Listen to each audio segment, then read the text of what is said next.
dhugaan kee badee nafu. Dhugaan kee badee nafu balleessuuf yaalanuu hin jijjiiratus bifa. Osuma dhoksanuu osuma dhaamsanuu dukkana limixii keessa olla boobee ifa. Siidaa guddaa nama qaalii garraamii koo fira gaarii. Qeerransicha qaroo sabaa gameessicha hayyuu jabaa. Jirtuu jettee sagalee kee lafa raaftee. Isa ka'ee onnachiiftee isa rafee ciisaa kaaftee. Jirtuu ijoolleen abdiisaa jirtuu abdiisaa aagaa jirtuu ijoolleen malaa jirtuu ijoolleen qabayyoo jirtuu. Yaabbattuu bulloo fi shaanqoo qabattuu eeboo fi gaachanaa. Hacee onneen sibiilaa dhiira yoo dhalchan akkana jedhanii firoonni kan siif geeraran. Diinonni immoo waa'ee keef kan hirriba dhaban abjuun kan wareeran. Goota sagaleen kiilolee obboleessa eebbisaa kutattuu akka Usmaayyoo. Lallabaa tokkummaa ilma abbaa gadaa ilma haadha siiqqee ilma aayyoo. Hacee nama seenaa kitaaba guddicha fuulli isaan beekamne. Gara laafessa ilmaa qalbiin kan dubbatu obsaan kan hubatu kan aareen dheekkamne. Kuusaa walaloo fi yeedaloo abbaa dubbii qolaa beekaa ogummaan tole. Goota goota caalu isa hanga lubbuutti haqasaaf dhaabatee saba isaatiif lole. Abbaa burqaa jechootaa dubbatee hin nuffamu hayyuu dubbiin nadhii. Hacee warra dilbii urgaa manni dammaa hacee manni daadhii. Hacee baddaa gubbaa hacee abbaa durbaa. Abbaa milkii abbaa wabii bareedaa ilkaan aannanii addaataa akka cabbii. Hacee ilma dhugaa hacee ilma rabbii. Hacaaluu gaafa irreechaa abbaa uleen harooressaa. Hacee gaafa dargee imimmaan lammii keef buustu iyyuu garaa nan booressaa. Hacee gaafa seenaa gaafa aduwaa gaafa yaadannoo gootaa dura bu'aa jabaa kompaasii dhalootaa. Tokkicha qixxee kumaa ija oromootaa. Sanyii baarootumsaa guddisa jaal magarsaa ilma Aliyyii Cirrii. Kan seenaa isaatiin geeraru kan maqaa isaatiin dhaadatu wal waammatee firri. Falmanneerra amma namaa osoo nan bifatiin tokkummaadhaan kaanee. Ka'ii farda keetiin loli Oromoo 4 kiloofsitu aane. Jedhee onnee xiiqiin geeraree rasaasa jechaatiin diinota weeraree.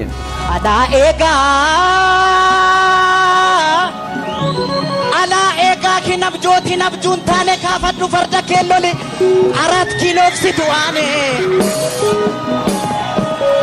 Kaafadhu farda kee loli 4 kiloofsitu aane. Kaafadhu bulloo kee loli 4 kiloofsitu aane. Kaafadhu eeboo kee loli 4 kiloofsitu aane. Kaafadhu mancaa kee loli 4 kiloofsitu aane.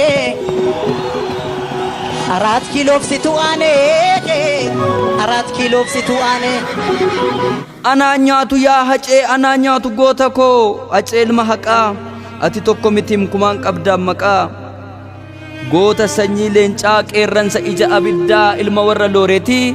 Qal'oo akka migiraa cee akka rookeetti. Sanyii warra qawweessaa jabaa sammuun qaraa. Hacee ilma daraaraa kafanii aantee nama garaa. Goota dhugaaf wareegame sanyii jeneraal Waaqoo guutuu guddisa Taaddee Birruu. Dhiira hundaan tole kan hin qabne hirruu.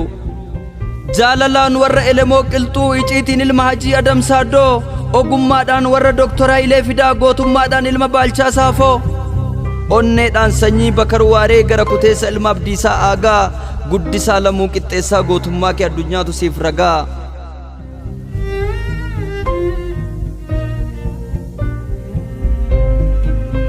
Siif huggum yaa biyyee siif huggum yaa du'aa. Goota akkanaa nyaattee maal buufatta bu'aa. Dukkana halkaniin suutatti qaxxiftee jireenya qajeelaa dalgatti jalliftee ijoolleef mana isaa kaayyoo fi karra isaa waa maraa hanqiftee mu sin tuffadhe adu'aa goota akkanaa kan karaatti hambiftee. Yaa guyyaa ekeraa ati yaa wiixataa maaf galaafatte dhiira innoo dhugaadhaaf miixataa.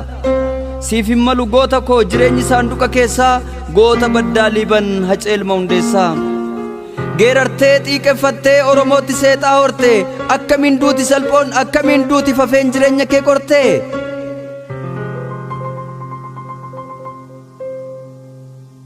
Yaa anatu yaada koo ofii naasaa maleessaa karaatti nafne hacee ilmi hundeessaa seenaansaa siidaa ta'ee jiraatanu keessaa. Hammam yoo hongeessan iyyuu maddi burqaa gu'aaree Haacaaluu ajjeessan iyyuu seenaan isaanii du'aaree. garaa keenyatu gaddee takka bo'ee takkas aaraa malee Haacaaluun jirarras mul'ate akka gaaraa kanaafan hin duune jedhaam qoma dhibee afaan guutuu Hacee Ilma Hundeessaati jirta yoomuun duutu kan Oromoota mara keessatti siidaa fi galma dhugaa ijaare kan akka Hacee Hundeessaa goonni dhugaa jiraare goota dhugaaf of kennu kan du'a xurii qeensaatti hin daballe gara laafessa hunda jaallatu isa tokko haammatee kaan immoo hin kaballe ijoolleen biyya kootii hundumtuu haadhoo kootii jedhee tokkummaa lallabee mataa diina hamaa nurraa gadi qabee ijoollee biyya kootii ijoollee biyya kootii hundumtuu haadhoo kootii hundumtuu haadhoo kootii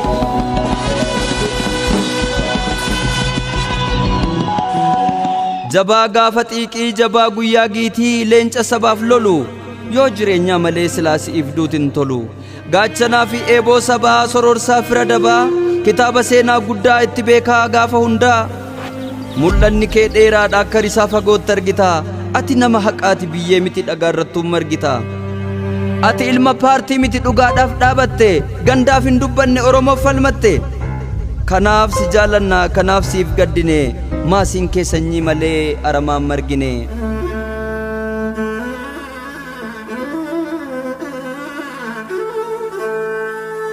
qaama hidhatee lamatu jira tokko waraana mootummaati tokko immoo ijoollee Oromoo maqaa qabsoo bilisummaa Oromootiin ibidda baattee caakkaa keessa deemte kana jidduutti kan dhumu Oromoo qulqulluu Wallagga keessatti maal godhe cubbuun inni hojjete jiru yoo baay'ate ijoollee laga jirtu sana mararfata ta'a yoo baay'ate jijjiirama amma warra fidan kana Lammaa Magarsaa fi Abiyyi deeggara ta'a yakki isaa lamaan kana qofa maamarroo deeggarteetiin yookaan makalaakiyaa tajjeessa dhaqee maatii Lammaa Magarsaa yookaan Abiyyi Ahmad mootummaa Abiyyi Ahmad deeggartaatiin ajjeessaa yookaan waraanni marroo jechuudha.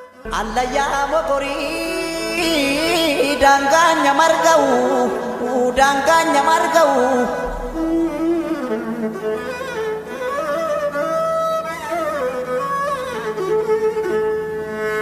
obsus naaf hin taane deensus naaf hin taane roorroon hin hammaatte nan baranan